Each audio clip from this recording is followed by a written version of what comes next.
Sheriff Ozzie talks with community leaders about issues in the public safety arena. Sponsored by River Ridge Hardware.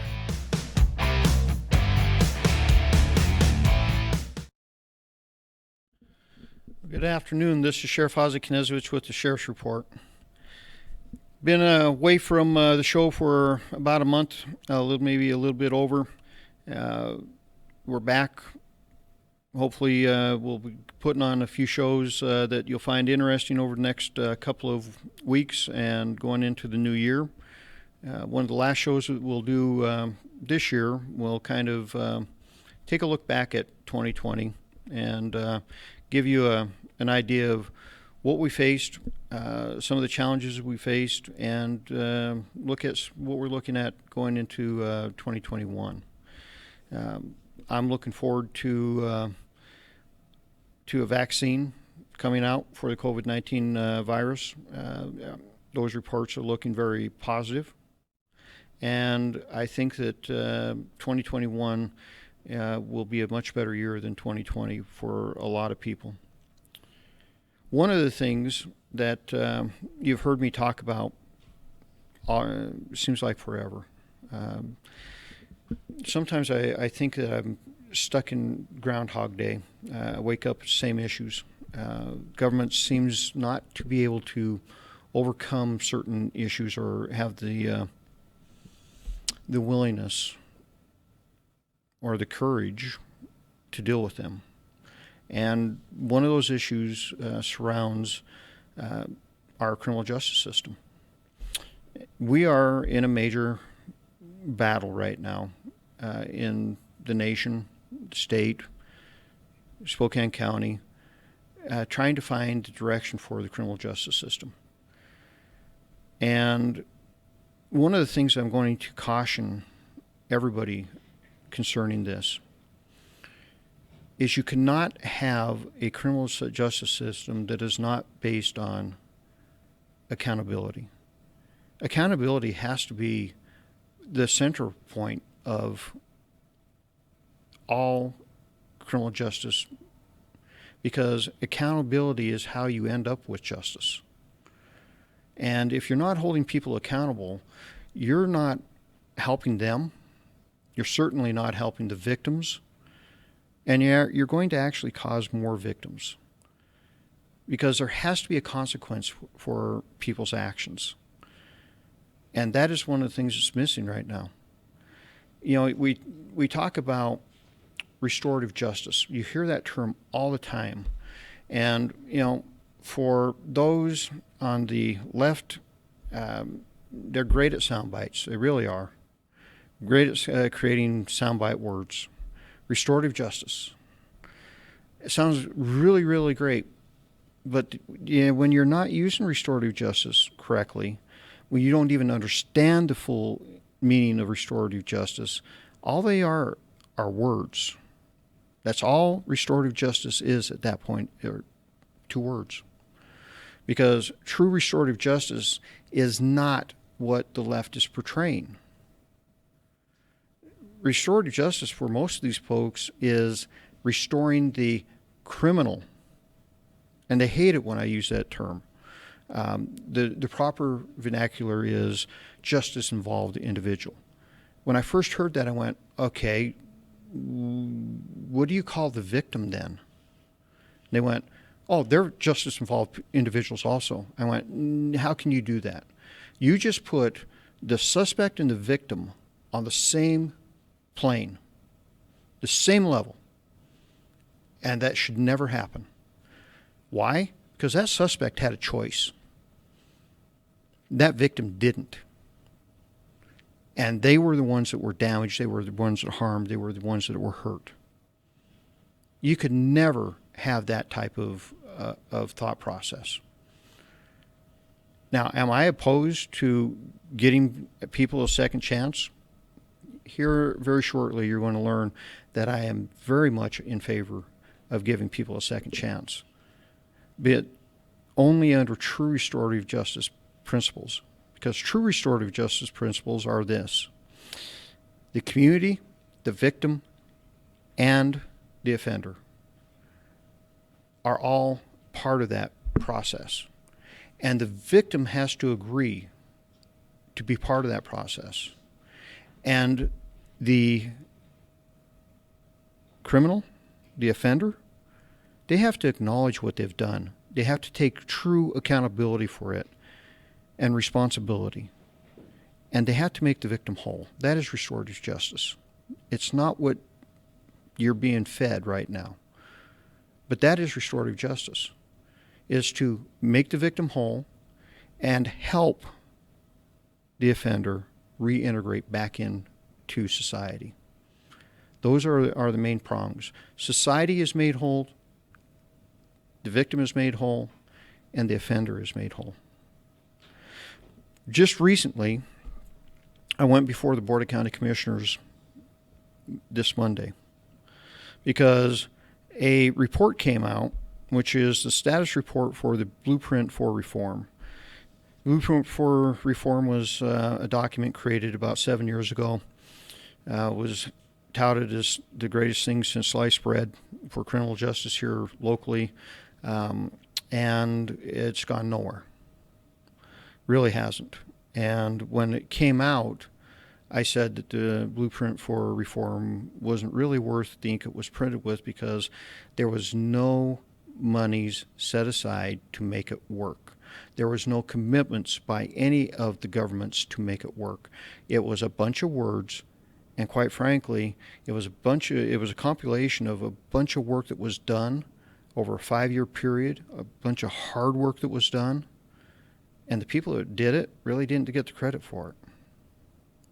So the blueprint just came out with the status report, and one of the things in the blueprint that I went to the Board of County Commissioners concerning, because it really did concern me, because I'm so tired of misinformation being put out. I am just done. We work really hard not to put bad information out. Why? It's because trust levels.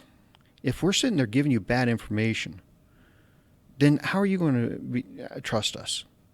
We can't. My staff will tell you there's very few times that I will get truly upset. Have me give the citizens of this county false information or bad information and watch me get upset, because that cannot happen. We strive very hard not to have that happen. But I see it happening all the time. And one of the things the report states, and I just read the paragraph for you that are watching the podcast. You can read it at your leisure.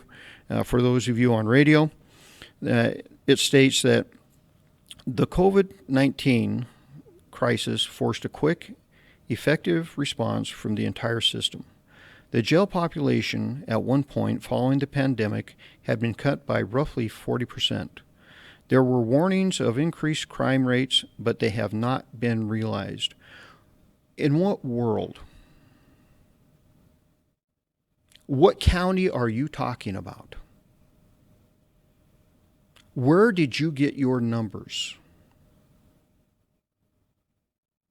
Because that is not what we are experiencing. I was flabbergasted when I read this. It goes on, and this is a politically motivated statement, because when it goes on, it says, further study is necessary to determine whether the measures that have been undertaken in the response to the pandemic should be made permanent. As in, let everybody out of jail. Folks, in 2019, May of 2019, I went and I talked to the committee that is in charge of the risk assessment tool. That's the tool that's used to determine if somebody gets bail or if they don't get bail or if they get their release conditions. And I said, you are letting major felons out now. You have let people out that within a couple of weeks of being let out, they have tried to kill people. This is a failure. This is not working. We are watching in the valley crimes start to rise. And this is in May of 2019. I started this warning because we actually started these procedures before COVID. We started releasing more and more people out of jail before COVID. COVID is just a major dramatic increase to what we started doing in 2019. By 2020, by April, by a month into the COVID pandemic, I went in front of the press and said, we're watching crime spike. I formed a burglary task force or property crimes task force at that time. We have done this multiple times throughout the last decade, and we have consistently watched crime go down every time we've done this. We were able to bring crime down, but we have not been able to bring it down below 2019 numbers. This is the first time since 2012, possibly 2016, and the reason I say 16 is in 2016 we changed the way that we calculate crime in Spokane County, went from the old system to the new system in 2016, went to NIBRS in 2016. So we don't really know what our numbers would have been. We were trending up a little, but I don't know if we would have brought that back down. So I always qualify that 2016 is a squishy year. 2017 is kind of a squishy year also, because the new system wasn't tracking certain crimes correctly. 2018 is probably your best baseline year for the new process. So we haven't seen this type of spike and increase in crime for a long time in the unincorporated areas of Spokane County. We warned about them starting in 2019 in the Valley because of this release policy that we were developing, and we are now watching it just amazing. I mean, numbers like this: robbery up 20%, residential burglaries are up 15%, garage burglaries are up 25%, commercial burglaries are up 66%. Folks, these are double-digit increases. And going back to the blueprint for reform, warnings of increased crime rates, but they have not been realized. Again, what county are you talking about? Where did you get your numbers? Did you talk to the sheriff's office at all? Malicious mischief is up 15%, vehicle prowling's up 10%, aggravated assaults up 21%. Those are all double-digit increases. Simple assaults are up 8%. DV is up. And it's just amazing that these type of numbers get put out. The city of Spokane homicide rate is on track to break all-time records. It's currently at 17. I think last year was at 4. 320%, I believe, increase in homicides in the city of Spokane. What community did you analyze to make that statement? That there's been no effect of letting all these criminals out on our community? Because there has been an impact. I can tell you, folks, that we let somebody out in May again.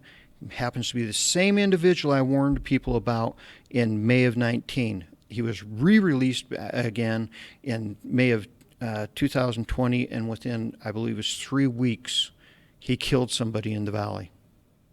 We had another incident where individual robbery, pursuit, we catch them, taking them to jail, they release him immediately, and a few weeks later, we're back chasing him again after another robbery. He T-bones a citizen of this community, kills them. He had guns in the vehicle. He's a convicted felon. should never have been released after the last one as rapidly as he was, but he killed somebody. Is this the community you really want? Is this really what you want? Because this is what you're getting. People are dying because of these policies. This needs to end. Accountability needs to come back into the realm here. And you need to start holding some of these politicians accountable for this. You do. Where do these type of misnomers and these type of numbers come from? Well, in April of 2020, the Smart Justice Spokane Coalition, which is basically the No New Jail Coalition, put out a letter demanding that people get released from the jail, but highlighting that people are being released from jail, but we still have racial disparity going on in the release process. And they go on to state at the bottom of the next slide that in Spokane County in 2014, for every white adult detained, meaning arrested, booked into jail, 7.1 black adults were detained, 1.7 Latino adults were detained, and 6.2 Native American adults were detained. So for every white person that's arrested or booked, 7.1 African Americans were arrested. Folks, that's a false number. Now, Sheriff, how can you prove that? Well, here's how I can prove that. Because if this was true, if we arrested 1,000 white people, we'd have 710 African Americans, 170 Latinos, 620 Native Americans. So you're right at just 1,100 jail population. The biggest part of that population would have been African American, right? But no, the biggest part of the jail population, in reality, 81%, and that fairly consistent between 81 to 84% of the jail over the last 15 years, are white detainees. White detainees. So where do we get these type of numbers? How do they come up with this? Well, this is how. In this slide, you'll notice that the Spokane County Sheriff's Office, these are our arrests, and this slide was created by a professor out of EWU for the NAACP. We brought him in. He gave him full access to all our records and everything, and this is what he found. 84% of the people we arrest in the sheriff's office are white. 6.6% of the people we arrest are African American. 2.9% of the people we arrest are Native American. 1% of the people we arrest are Asian. Pacific Islanders are less than a percent, it's 0.2%, and Latinos are 3.1%. So, again, Sheriff, how do we get these numbers? Well, they get these numbers by skewing and calculating them based on the African American population in Spokane County is roughly 1.4%. So you have the disparity that we arrest 6.6% of the people are African American that we arrest. They expect that anything over that 1.4% is the racial disparity and we're doing something wrong. Well, if you take a look at those numbers, that would mean that two demographics in Spokane County are out of alignment with their populations. Actually, if you really look at it, on the high side, it would be the African American and Native American populations are out of alignment with their population on the high side, but the Latinos and the Asians and the Pacific Islanders are all underrepresented in the jail demographic. You have a discrepancy going the other way. Latinos are roughly 2.8% underrepresented in the jail. So you can't make these type of claims that they make that for every one white that's arrested, there's 7.1 African Americans. That's not true. What you're trying to claim is that since we're only 1.4% of the population, there should be only 1.4% of the African American population in the jail, not 6.6. Well, if we lived in utopia, we might be able to make that happen. But we don't live in utopia. And this has little to do with bias, has little to do with racism. I'm going to give you what it has a lot to do with. These are numbers from 2011, 2012 concerning the jail population.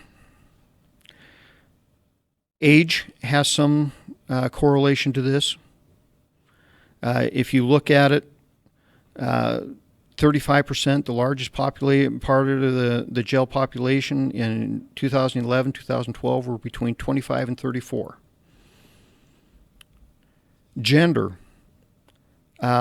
males are arrested at a much higher rate than females. 88% of the jail population in 2011 was male.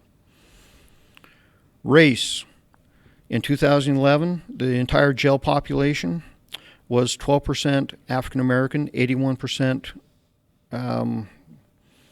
white, and 7% other. But here's your big players. Here's what drives going to jail.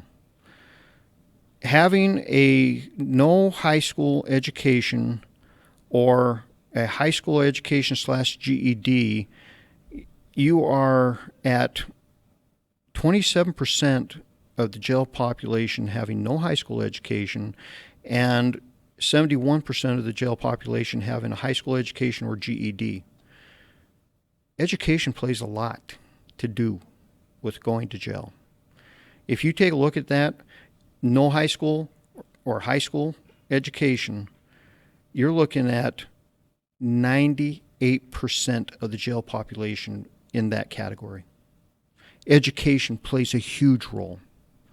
Employment plays another huge role. Contrary to what you get fed by the activist, the people that we're arresting do not have jobs. They'll tell you that we're arresting them and they're losing their jobs. This demographic right here, this shows you that when we arrested them, 76% of the people that we arrest in 2011 and 78% of the people we arrested in 2012 had no jobs. Education and employment, and that's why I say we don't live in utopia. If we want to fix this, we have to fix it so we get everybody working towards the goal of you have to get an education and you have to get a job. And you're not going to do that if you're not holding people accountable, and that accountability actually starts in school. You want to break the school-to-prison pipeline? Then teach kids to be successful, to work hard, and to stay out of trouble. You want to fix these problems? That's how you do it. Many of those homicides in the city, folks, in the last few months, we have had a rash of gang violence in the city of Spokane, in Spokane County. In 2013, the youth of this county and the city of Spokane went to their pastors and said, help us. We're tired of watching our friends or our family die, and we're afraid of dying ourselves. These are the kids that were involved in the gang culture. They came and said, help us. You want to help them? Then help them get jobs. Because, folks, we have given, and it sits on a shelf, there is a plan of how to fix this problem for the criminal justice system. It's the new jail system. In that jail system, if you're looking through the podcast, you'll notice that there's a red building in between all those structures. That red building is the booking area, which acts as a triage center.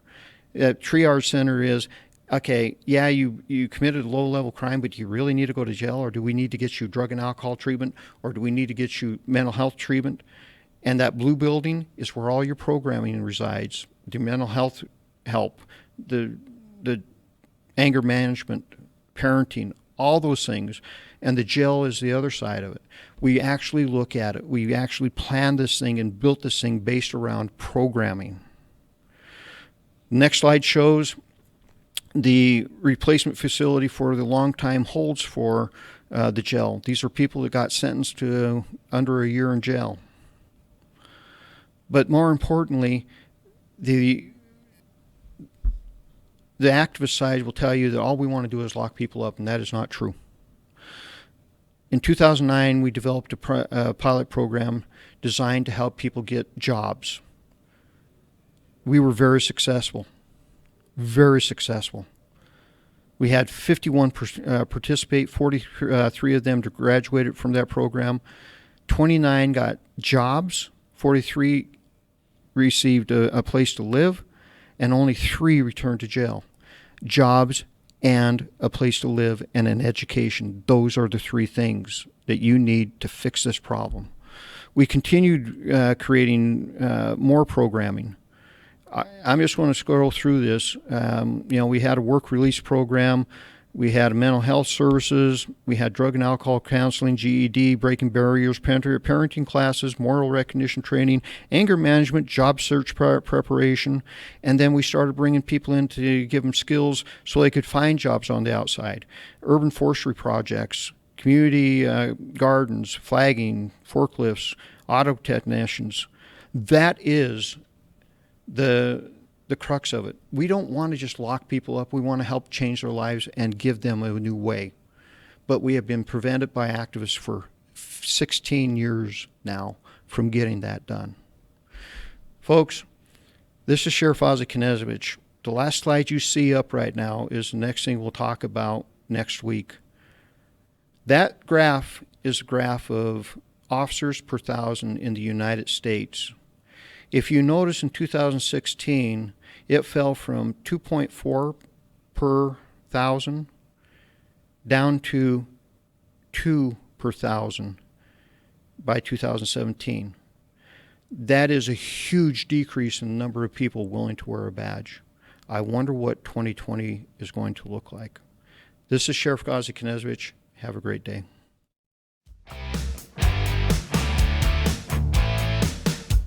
Thanks for watching. Ask the host a question, recommend a guest, or check out any of our other programs on Facebook, YouTube, Twitter, Apple Podcasts, Spotify, or SpokaneTalksMedia.com. Sponsored by River Ridge Hardware.